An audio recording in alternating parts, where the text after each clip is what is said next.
Hey everybody, Adam Savage at Propstore in Los Angeles with Brandon. Adam, good to see you. Very good to see you, sir.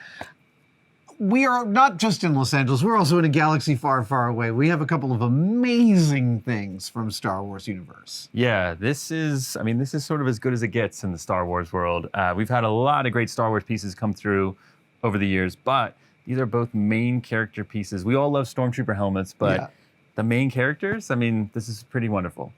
This is the Medal of Yavin. Yes. And my first impression upon seeing it, because I've seen a lot of replicas, is that is a really crisp casting. Well, it a would lot be. of the replicas I've seen are a lot splashier and spongier than that. Yeah, no, it's interesting. As we understand it, they only made two. Wow. This is the second one to surface. The other one has been known for a while and has been in a private collection for a while. And I suspect that most of the replicas that exist trace back to that one. I think that one was molded at some point and castings have gone out since. So those are multi-generations of that hero. Yes, but this one has been with the family of someone who worked on the film for almost 50 years. You think they shot this in 1976, so we're 49 years after filming now, which is pretty sensational. This is coming to the light for the very first time. So here, you want to check it out? Oh, we can yeah. take it off the stand here. I love your stand, by the way. Oh, thank you. We have a very talented artist who makes those for us. Oh, wow. And so we did a lot of research studying production photos and the film itself, 4K screen grabs. Really interesting thing, there's a production photo of Harrison Ford that matches this medal, but it's not the one Ford is wearing in the movie. In the movie, they swap. And so in the movie, Mark Hamill was wearing this one. Amazing. And it's not labeled on the back or anything. No, I think they were probably completely interchangeable because they're virtually identical. And it looks like they've used a urethane resin with some gold powder infill and then gold paint on top of that. Yeah, the surface is really interesting because in the right light, you get heavy reflection off it. Yeah, it's almost, it could be gold leaf. It probably is, right? Yeah. But some of the weathering on it, you see in the film very specifically, this marking up here, and there's a little like vertical line right in there. You see those in the production photos and in the film. There's that classic thing of the used car, it's only driven once by a little old lady from Pasadena. But like you regularly get to experience stuff that like lived in a dark room for the last several decades and thus is in almost perfect condition. This one we've actually been chasing for a while. I first saw this more than 10 years ago, and it's only now that it's coming into auction. So, sometimes in our world, you come across things, you meet people who have things, but they're not ready to let them go yet. Yeah. And so it's a long journey. So excited to have it in this auction. And it's just like, this is one of the very last things you see on screen in Star Wars because it's the last shot in the movie. Yeah. And then we fade to, I think, George Lucas's director's title card there in the credits. So all I want to do is make a casting of it and put it on my Chewbacca costume. Because I know everyone's upset Chewie didn't get a Medal of Yavin, which only he two totally medals. deserved. Maybe it was a prop issue. But we only had two.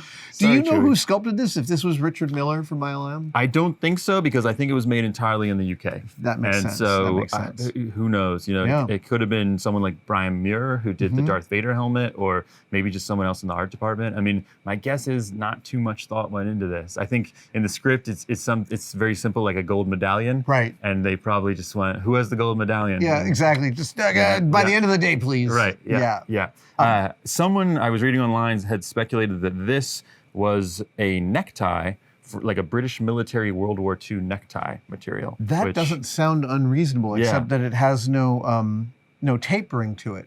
But I don't know if maybe British neckties were like a strip of ribbon. Yeah, they're very stylish over there. I don't know. And it is, again, I just want to remark about how crisp this casting is. It is like every detail is just amazing. And you can also really see that a person sculpted it. Yes, yeah.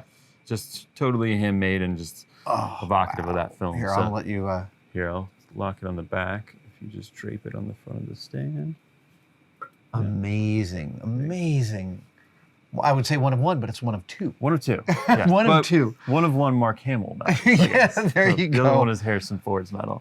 And then speaking of Chewbacca, who never got a Medal of Yavin, he did, though, get one of the coolest weapons in the Star Wars universe. The Bowcaster. The Bowcaster, man! Yeah. I love this because, Star Wars has a lot of great hand props, a lot of great weapons. Yeah. This is such a unique shape and design compared to all the other blasters. It really just stands out. And so I have many bowcasters. I've replicated this weapon several times. Friends of mine have replicated it. And it's marvelously absurd with the the racquetballs on the sides and this for some reason, but I agree with you. It's such an iconic design. And so this came out of Bapti, which, as we all know, the UK weapons house that did the Star Wars films, did Aliens, all that sort of thing.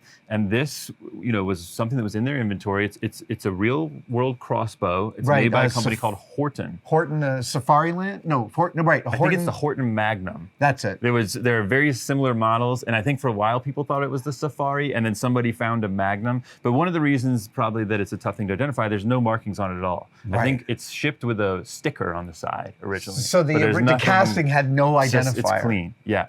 And so to sort of take you back through the history of authenticating this, the really interesting thing about this particular crossbow is this part, the stock extension.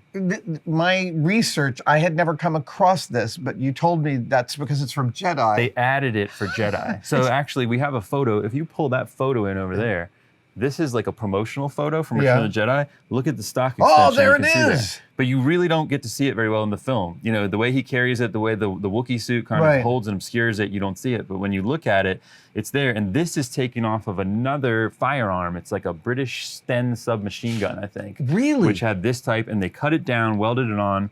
And then we even went so far as to look at, there's these tiny little round metal cover plates on there. Yeah. Those same cover plates are on the top of the Endor bunker bomb that Harrison Ford sticks up on the ceiling. You are kidding me. So that was part of triangulating the details to prove the authenticity of this piece. Also, Peter Mayhew was such a big guy. I can easily imagine him being like, can you give me an extension? Because I got to hold this thing right here. And it took 3 movies to get there. Finally he gets what he's asking for. Maybe they thought there's going to be a big battle sequence, and so they had to improve it for that. So originally, Bapti would have had this in their stock, dressed it up for Star Wars, and then taken it back into their stock and stripped it down. That's right. Yeah, and so we know it was stripped after the first movie.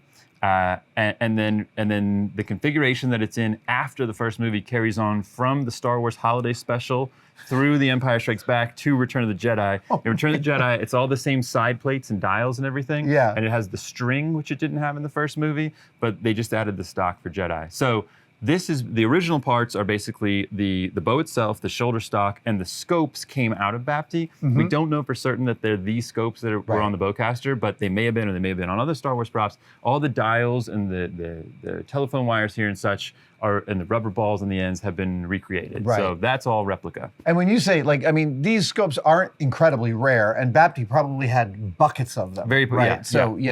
Yeah, so impossible to know that the scopes were on this or any Star Wars props, but they could have been because they at least have the pedigree. Yeah. And the stock has never come off it because when they took it back, they stripped the dressing. It was why strip that, right? Because that feels like it could be part of the real brand. Yeah. Can I pick it up? Yeah, no, go ahead. All right. Oh, wow. In the realm of weapons that feel like they should. Oh, dude. It's such a great design. It is such a great design. And there's some specific details, like there's a scratch on the back of the shoulder stock here that you see in one of the production photos in Star Wars A New Hope. So we photo matched it to Jedi based on this, and then photo matched it to A New Hope based on that. Because initially we thought, well, maybe it's a different bow for Jedi since it has this. No, it's the same bow, they just added the stock. It's so funny too when you look at some of the solutions. Like here, this main barrel is just flattened out clearly, between the jaws of a vice to get it to fit in there. Yeah. and I figure the rubber balls that they put on the end of the bow were probably practical so he didn't clock anybody in the eye when he's carrying it around on set. And they were like those pink rubber balls that they just spray painted and shoved on there. I think Peter Mayhew said they were just rubber kids' toy balls. So that's what's been put back on this as well. Okay, I want to look at the caps on the stock. Okay, so these are the caps you said are on the bunker bomb. And they're just put on with black tack. Wow, just beautiful. Yeah. Yes, beautiful, wow. Right. The technical name. And there's even, you see here these markings. So on the first film, there's wire wrapped around there. Yeah, you know it. Yeah, they kind of lashed the D-ring on, and then later, I think they fixed that in place. Look at that. And it's still only half the D-ring is left. Yeah. But look you can see the wear here where they put that lashing on. And when we looked at the underside, there's overspray in here. And on the top surface of this, looking in there, which aligned with the side plates that were installed. So you could see that at some point it had been sprayed with those side plates in it, and it had left I the gotcha. overspray in the right place. I love how it ends up being all of these witness marks end up carrying you through the narrative of all the Star Wars films. Witness marks, I mean, that's a good term. I mean, that is what they are. And it's like, here, I'll point out another one. When you look over here, you can see this like a blob of glue. Yeah. Because in the first film, it had telephone wires on this side also. And you get it on the right side as well. So for Empire and Jedi, it just has the wires on the one side. That's how it's been redressed now. But we did see the glue on the frame from both those. So that's amazing. the history lives within. The history, and the collector gets all of these stories in addition to the actual piece. So the auction is happening soon. Yes, it's March 26th to March 28th. It's a 3-day auction. The first day is held live from the Peterson Automotive Museum. Both these pieces are day one pieces because they're some of the stars of the show. And look, we all love Star Wars and we love seeing Star Wars props, but these are two of my favorites that I've seen in a long, long time. And I think that, like, I don't know if we said it outright, but there really was, across the movies, this was the main bowcaster Chewie carried, modified movie to movie, but the body was the same. Yeah, and that's a little story in itself, because there's not too many props I can think of where it's literally the same one from Star Wars to Empire to Jedi. I mean, there really just aren't that many, you know? That's a very rarefied territory this is in. Incredible, man. Thank you so much. Yeah. All right, I'll just put this in the car. I'm kidding, I didn't put it in the car. Thank you guys so much for watching that video. I would be remiss if I didn't tell you we have some excellent merch. We have a 5-pack of demerit badges for sale right now at tested/store.com. We've got the I hung it off of level demerit badge, the I built the chair backwards demerit badge, the I hit my thumb with a hammer demerit badge. We've got the stapler in my finger demerit badge, and my favorite, I stuck the duct tape to itself demerit badge. Get yours now, tested/store.store. Tested-store. Tested. It's right here. There. Just click there.